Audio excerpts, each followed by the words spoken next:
KTO Radio présente À haute voix, la lecture intégrale des œuvres spirituelles majeures. Aujourd'hui, Histoire d'une âme de Sainte Thérèse de Lisieux.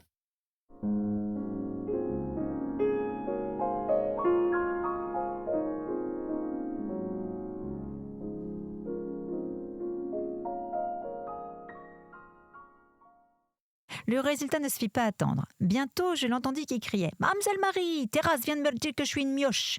Marie vint et me fit demander pardon, mais je le fis sans contrition, trouvant que puisque Victoire n'avait pas voulu allonger son grand bras pour me rendre un petit service, elle méritait le titre de mioche.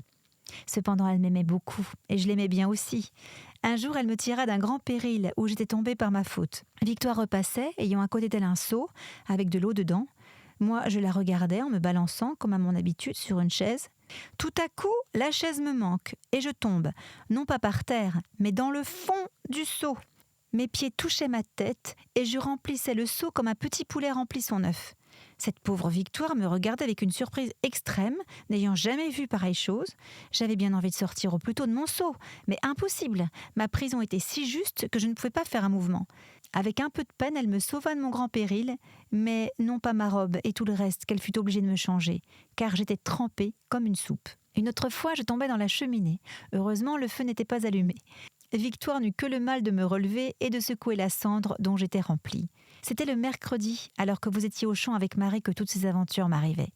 Ce fut aussi un mercredi que M. Ducellier vint pour faire une visite. Victoire lui ayant dit qu'il n'y avait personne à la maison que la petite Thérèse, il entra dans la cuisine pour me voir et regarda mes devoirs.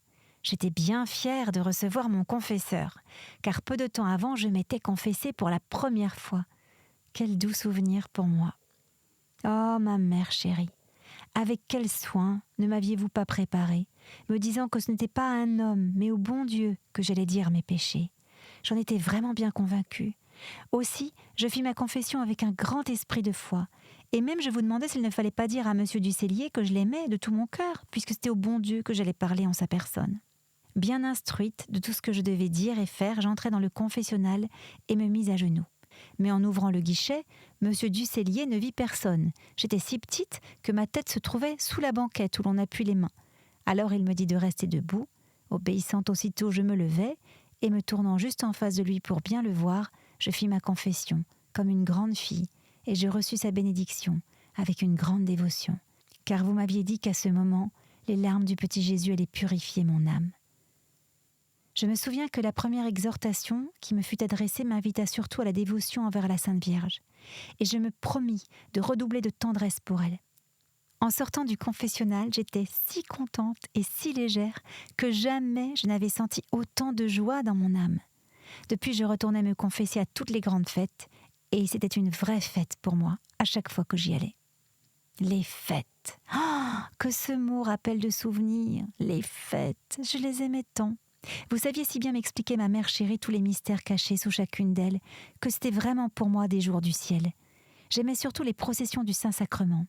Quelle joie de semer des fleurs sous les pas du bon Dieu. Mais avant de les y laisser tomber, je les lançais le plus haut que je pouvais, et je n'étais jamais aussi heureuse qu'en voyant mes roses et feuillets toucher l'ostensoir sacré.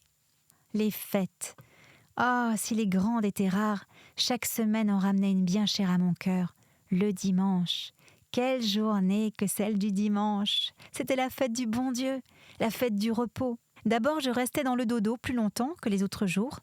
Et puis maman Pauline gâtait sa petite fille, lui apportant son chocolat dans son dodo. Ensuite, elle l'habillait comme une petite reine.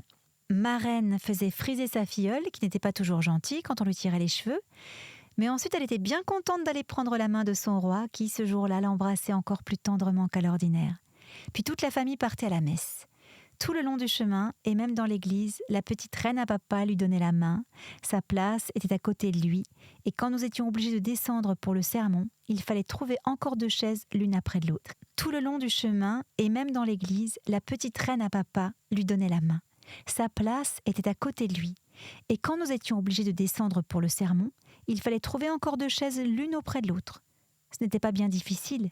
Tout le monde avait l'air de trouver cela si gentil de voir un si beau vieillard avec une si petite fille que les personnes se dérangeaient pour donner leur place. Mon oncle, qui se trouvait au banc des Marguilliers, se réjouissait de nous voir arriver. Il disait que j'étais son petit rayon de soleil. Moi, je ne m'inquiétais guère d'être regardée, écoutant bien attentivement les sermons auxquels cependant je ne comprenais pas grand-chose. Le premier que je compris, et qui me toucha profondément, fut un sermon sur la Passion prêché par M. Ducellier, et depuis, je compris tous les autres sermons. Quand le prédicateur parlait de Sainte Thérèse, papa se penchait et me disait tout bas « Écoute bien, ma petite reine, on parle de ta sainte patronne. » J'écoutais bien, en effet, mais je regardais papa plus souvent que le prédicateur. Sa belle figure me disait tant de choses. Parfois, ses yeux se remplissaient de larmes qu'il s'efforçait en vain de retenir. Il semblait déjà ne plus tenir à la terre, tant son âme aimait à se plonger dans les vérités éternelles. Cependant, sa course était bien loin d'être achevée. De longues années devaient s'écouler avant que le beau ciel s'ouvrît à ses yeux ravis et que le Seigneur essuie les larmes de son bon et fidèle serviteur. Mais je reviens à ma journée du dimanche. Cette joyeuse journée qui passait si rapidement avait bien sa teinte de mélancolie. Je me souviens que mon bonheur était sans mélange jusqu'accompli. Pendant cet office, je pensais que le jour du repos allait finir, que le lendemain il faudrait recommencer la vie, travailler, apprendre des leçons, et mon cœur sentait l'exil de la terre. Je soupirais après le repos éternel du ciel, le dimanche sans couchant de la patrie. Il n'est pas jusqu'aux promenades que nous faisions avant de rentrer au buissonnet qui ne laissait un sentiment de tristesse dans mon âme. Alors la famille n'était plus au complet, puisque, pour faire plaisir à mon oncle, papa lui laissait le soir de chaque dimanche Marie ou Pauline. Seulement, j'étais bien contente quand je restais aussi. J'aimais mieux cela que d'être invitée toute seule parce qu'on faisait moins attention à moi. Mon plus grand plaisir était d'écouter tout ce que mon oncle disait, mais je n'aimais pas qu'il m'interroge, et j'avais bien peur quand il me mettait sur un seul de ses genoux en chantant Barbe Bleue d'une voix formidable. C'était avec plaisir que je voyais papa venir nous chercher. En revenant, je regardais les étoiles qui scintillaient doucement et cette vue me ravissait. Il y avait surtout un groupe de perles d'or que je remarquais avec joie, trouvant qu'il avait la forme d'un T. Je le faisais voir à papa en lui disant que mon nom était écrit dans le ciel, et puis ne voulant rien voir de la vilaine terre, je lui demandais de me conduire. Alors, sans regarder où je posais les pieds, je mettais ma petite tête bien en l'air, ne me lassant pas de contempler l'azur étoilé. Que pourrais-je dire des veillées d'hiver, surtout celles du dimanche ? Ah, qu'il m'était doux après la partie de damier de m'asseoir avec Céline sur les genoux de papa. De sa belle voix, il chantait des airs remplissant l'âme de pensées profondes. Il récitait des poésies empreintes des vérités éternelles. Ensuite, nous montions pour faire la prière en commun, et la petite reine était toute seule auprès de son roi, n'ayant qu'à le regarder pour savoir comment prient les saints. À la fin, nous venions toutes par rang d'âge dire bonsoir à papa et recevoir un baiser. La reine venait naturellement la dernière.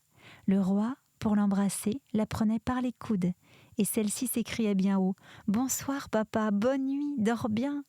C'était tous les soirs la même répétition. Ensuite, ma petite maman me prenait entre ses bras et m'emportait dans le lit de Céline. Alors je disais « Pauline, est-ce que j'ai été bien mignonne aujourd'hui ?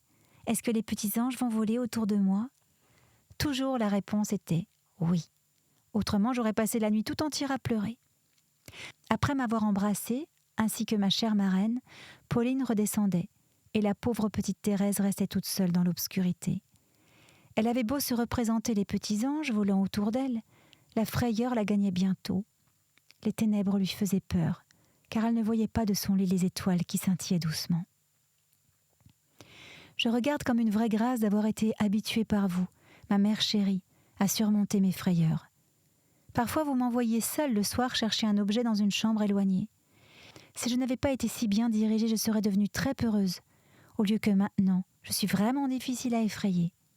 Je me demande parfois comment vous avez pu m'élever avec tant d'amour et de délicatesse sans me gâter, car il est vrai que vous ne me passiez pas une seule imperfection. Jamais vous ne me faisiez de reproches sans sujet, mais jamais vous ne reveniez sur une chose que vous aviez décidée. Je le savais si bien que je n'aurais pas pu ni voulu faire un pas si vous ne me l'aviez défendu. Papa lui-même était obligé de se conformer à sa volonté. Sans le consentement de Pauline, je n'allais pas me promener. Et quand papa me disait de venir, je répondais « Pauline ne veut pas ». Alors il venait demander ma grâce. Quelquefois, pour lui faire plaisir, Pauline disait oui. Mais la petite Thérèse voyait bien à son air que ce n'était pas de bon cœur. Elle se mettait à pleurer sans accepter de consolation, jusqu'à ce que Pauline dise oui et l'embrasse de bon cœur. Lorsque la petite Thérèse était malade, ce qui lui arrivait tous les hivers, il n'est pas possible de dire avec quelle tendresse maternelle elle était soignée. Pauline la faisait coucher dans son lit, faveur incomparable, et puis elle lui donnait tout ce dont elle avait envie. Un jour, Pauline tira de dessous le traversin un joli petit couteau à elle et le donnant à sa petite fille, la laissa plonger dans un ravissement qui ne peut se décrire. « Oh, Pauline !» s'écria-t-elle. « Tu m'aimes donc bien que tu te prives pour moi de ton joli petit couteau qui a une étoile en nacre. Mais puisque tu m'aimes tant, ferais-tu bien le sacrifice de ta montre pour m'empêcher de mourir ? Non seulement pour t'empêcher de mourir, je donnerai ma montre, mais seulement pour te voir bientôt guérie, j'en ferai tout de suite le sacrifice. »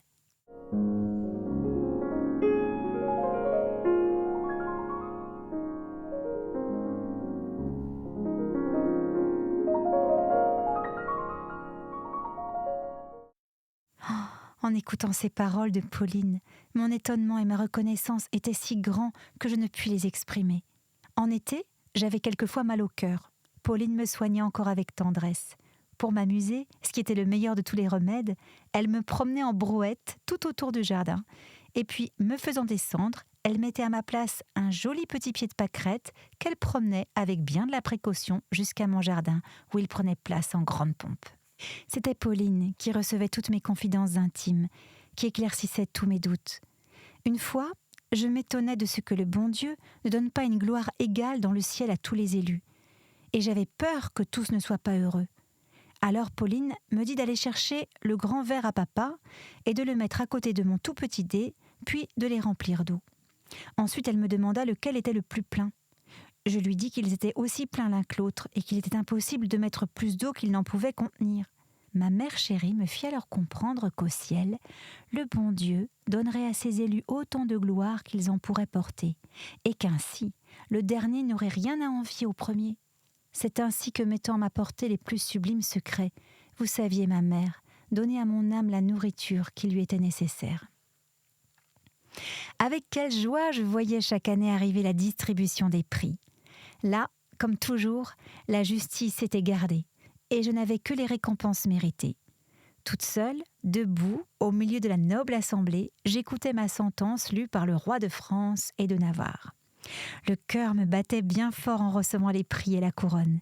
C'était pour moi comme une image du jugement. Aussitôt après la distribution, la petite reine quittait sa robe blanche, puis on se dépêchait de la déguiser afin qu'elle prenne part à la grande représentation. Ah, comme elles étaient joyeuses, ces fêtes de famille. Comme j'étais loin alors, en voyant mon roi chéri si radieux, de prévoir les épreuves qui devaient le visiter. Un jour, cependant, le bon Dieu me montra dans une vision vraiment extraordinaire l'image vivante de l'épreuve qu'il se plaisait à nous préparer d'avance. Papa était en voyage depuis plusieurs jours. Il devait encore s'en écouler 2 avant son retour. Il pouvait être 2 ou 3 heures de l'après-midi, le soleil brillait d'un vif éclat et toute la nature semblait en fête. Je me trouvais seule à la fenêtre d'une mansarde donnant sur le grand jardin. Je regardais devant moi, l'esprit occupé de pensées riantes, quand je vis, devant la buanderie qui se trouvait juste en face, un homme vêtu absolument comme papa, ayant la même taille et la même démarche. Seulement, il était beaucoup plus courbé. Sa tête était couverte d'une espèce de tablier de couleur indécise, en sorte que je ne pus voir son visage. Il portait un chapeau semblable à ceux de papa. Je le vis s'avancer d'un pas régulier, longeant mon petit jardin. Aussitôt un sentiment de frayeur surnaturelle envahit mon âme. Mais en un instant, je réfléchis que sans doute papa était de retour et qu'il se cachait afin de me surprendre. Alors j'appelai bien haut d'une voix tremblante d'émotion « Papa ! Papa !» Mais le mystérieux personnage, ne paraissant pas m'entendre, continua sa marche régulière sans même se détourner. Le suivant des yeux, je le vis se diriger vers le bosquet qui couplait la grande allée en 2. Je m'attendais à le voir reparaître de l'autre côté des grands arbres. Mais la vision prophétique s'était évanouie. Tout ceci ne dura qu'un instant, mais se grava si profondément en mon cœur qu'aujourd'hui, après 15 ans, le souvenir m'en est aussi présent que si la vision était encore devant mes yeux. Marie était avec vous, ma mère, dans une chambre communiquant avec celle où je me trouvais. M'entendant appeler papa, elle ressentit une impression de frayeur. Sentant, m'a-t-elle dit depuis, qu'il devait se passer quelque chose d'extraordinaire. Sans me laisser voir son émotion, elle a couru auprès de moi, me demandant ce qui me prenait d'appeler papa, qui était à Alençon. Je racontais alors ce que je venais de voir. Pour me rassurer, Marie me dit que c'était sans doute Victoire, qui, pour me faire peur, s'était caché la tête avec son tablier. Mais interrogée, Victoire assura n'avoir pas quitté sa cuisine. D'ailleurs, j'étais bien sûre d'avoir vu un homme, et que cet homme avait la tournure de papa. Alors nous allâmes toutes les trois derrière le massif d'arbres. Mais n'ayant trouvé aucune marque indiquant le passage de quelqu'un, vous m'avez dit de ne plus penser à cela. Ne plus y penser n'était pas en mon pouvoir. Bien souvent, mon imagination me représenta la scène mystérieuse que j'avais vue. Bien souvent, j'ai cherché à lever le voile qui m'en dérobait le sens, car j'en gardais au fond du cœur la conviction intime. Cette vision avait un sens qui devait m'être révélé un jour. Ce jour s'est fait longtemps attendre, mais après 14 ans, le bon Dieu a lui-même déchiré le voile mystérieux.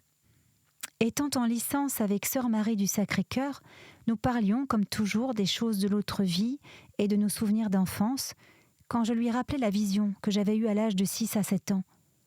Tout à coup, en rapportant les détails de cette scène étrange, nous comprîmes en même temps ce qu'elle signifiait. C'était bien papa que j'avais vu, s'avançant courbé par l'âge. C'était bien lui, portant sur son visage vénérable, sur sa tête blanchie, le signe de sa glorieuse épreuve.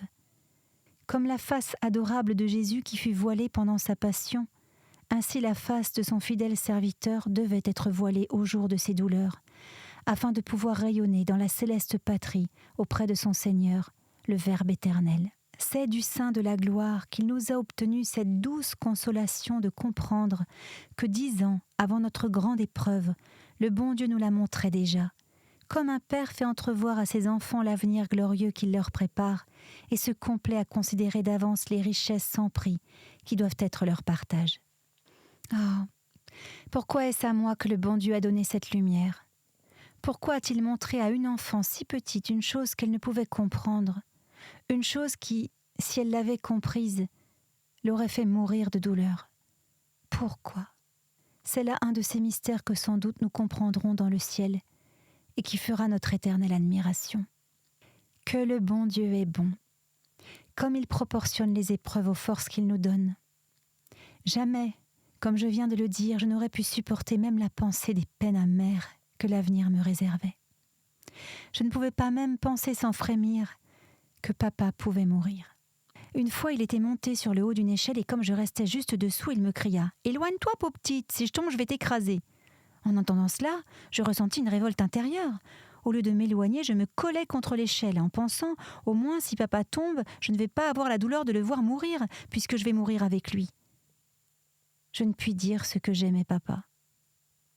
Tout en lui me causait de l'admiration. Quand il m'expliquait ses pensées, comme si j'avais été une grande fille, je lui disais naïvement que, bien sûr, s'il disait tout cela aux grands hommes du gouvernement, il le prendrait pour le faire roi, et qu'alors la France serait heureuse, comme elle ne l'avait jamais été. Mais dans le fond, j'étais contente, et me le reprochais comme une pensée d'égoïsme, qu'il n'y ait que moi à bien connaître papa. Car s'il était devenu roi de France et de Navarre, je savais qu'il aurait été malheureux, puisque c'est le sort de tous les monarques, et surtout qu'il n'aurait plus été mon roi, à moi toute seule. J'avais 6 ou 7 ans lorsque papa nous conduisit à Trouville. Jamais je n'oublierai l'impression que me fit la mer. Je ne pouvais m'empêcher de la regarder sans cesse. Sa majesté, le mugissement de ses flots, tout parlait à mon âme de la grandeur et de la puissance du bon Dieu. Je me rappelle que pendant la promenade que nous faisions sur la plage, un monsieur et une dame me regardèrent, courant joyeusement autour de papa, et s'approchant, ils lui demandèrent si j'étais à lui, et dirent que j'étais une bien gentille petite fille. Papa leur répondit que oui, mais je m'aperçus qu'il leur fit signe de ne pas me faire de compliments. C'était la première fois que j'entendais dire que j'étais gentille. Cela me fit bien plaisir, car je ne le croyais pas. Vous faisiez une si grande attention, ma mère chérie, à ne laisser auprès de moi aucune chose qui pût ternir mon innocence, à ne me laisser surtout entendre aucune parole capable de faire glisser la vanité dans mon cœur. Comme je ne faisais attention qu'à vos paroles et à celles de Marie, et jamais vous ne m'aviez adressé un seul compliment, je n'attachais pas beaucoup d'importance aux paroles et au regard admiratif de la dame. Le soir, à l'heure où le soleil semble se baigner dans l'immensité des flots, laissant devant lui un sillon lumineux, J'allais m'asseoir toute seule sur un rocher avec Pauline. Alors, je me rappelais la touchante histoire du sillon d'or. Je contemplais longtemps ce sillon lumineux, image de la grâce illuminant le chemin que doit parcourir le petit vaisseau à la gracieuse voile blanche. Près de Pauline, je pris la résolution de ne jamais éloigner mon âme du regard de Jésus, afin qu'elle vogue en paix vers la patrie des cieux. Ma vie s'écoulait tranquille et heureuse. L'affection dont j'étais entourée au buissonnet me faisait pour ainsi dire grandir. Mais j'étais sans doute assez grande pour commencer à lutter, pour commencer à connaître le monde et les misères dont il est rempli. J'avais 8 ans et demi lorsque Léonie sortit de pension et je la remplaçai à l'abbaye. J'ai souvent entendu dire que le temps passé au pensionnat est le meilleur et le plus doux de la vie. Il n'en fut pas ainsi pour moi. Les 5 années que j'y passais furent les plus tristes de ma vie. Si je n'avais pas eu avec moi ma Céline chérie, je n'aurais pas pu y rester un seul mois sans tomber malade. La pauvre petite fleur avait été habituée à plonger ses fragiles racines dans une terre choisie, faite exprès pour elle. Aussi lui sembla-t-il bien dur de se voir au milieu de fleurs de toute espèce, aux racines souvent bien peu délicates, et d'être obligée de trouver dans une terre commune le sucre nécessaire à sa subsistance.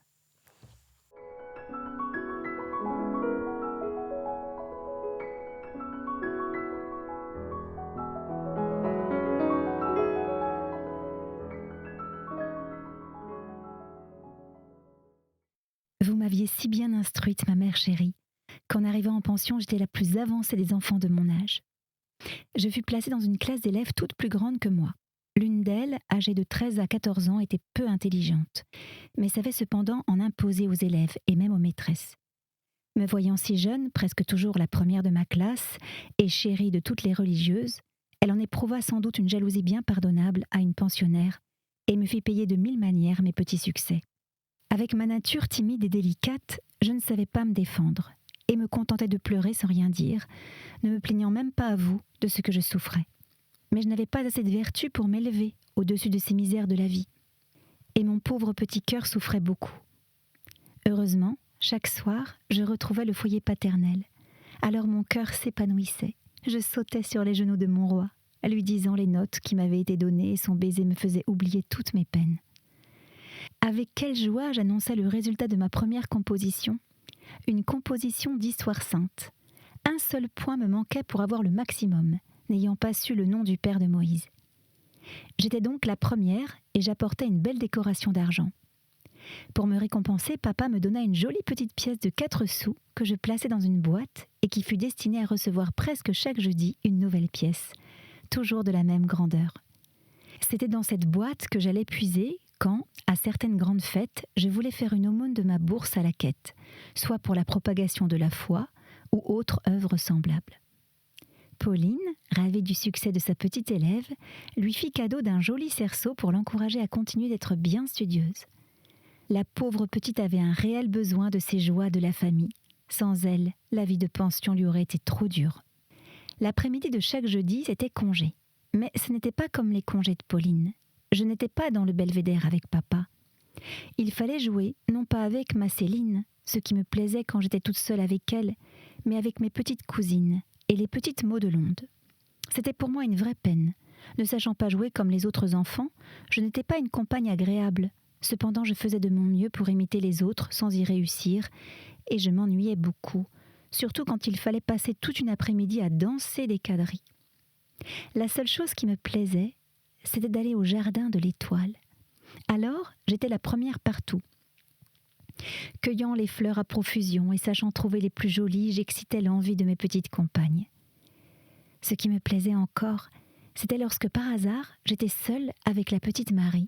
N'ayant plus Céline Maudelonde pour l'entraîner à des jeux ordinaires, elle me laissait libre de choisir, et je choisissais un jeu tout à fait nouveau. Marie et Thérèse devenaient 2 solitaires, n'ayant qu'une pauvre cabane, un petit champ de blé et quelques légumes à cultiver. Leur vie se passait dans une contemplation continuelle, c'est-à-dire que l'une des solitaires remplaçait l'autre à l'oraison lorsqu'il fallait s'occuper de la vie active. Tout se faisait avec une entente, un silence et des manières si religieuses que c'était parfait. Lorsque ma tante venait nous chercher pour la promenade, notre jeu continuait même dans la rue. Les deux solitaires récitaient ensemble le chapelet, se servant de leurs doigts afin de ne pas montrer leur dévotion à l'indiscret public. Cependant, un jour, le plus jeune solitaire s'oublia. Ayant reçu un gâteau pour sa collation, il fit, avant de le manger, un grand signe de croix, ce qui fit rire tous les profanes du siècle. Marie et moi étions toujours du même avis. Nous avions si bien les mêmes goûts qu'une fois notre union de volonté passa les bornes. Revenant un soir de l'abbaye, je dis à Marie : « Conduis-moi, je vais fermer les yeux. »« Je veux les fermer aussi, me répondit-elle. Aussitôt dit, aussitôt fait, sans discuter, chacun fit sa volonté. Nous étions sur un trottoir, il n'y avait pas à craindre les voitures. Après une agréable promenade de quelques minutes, ayant savouré les délices de marcher sans y voir, les deux petites étourdies tombèrent ensemble sur des caisses posées à la porte d'un magasin, ou plutôt, elles les firent tomber. Le marchand sortit tout en colère pour relever sa marchandise.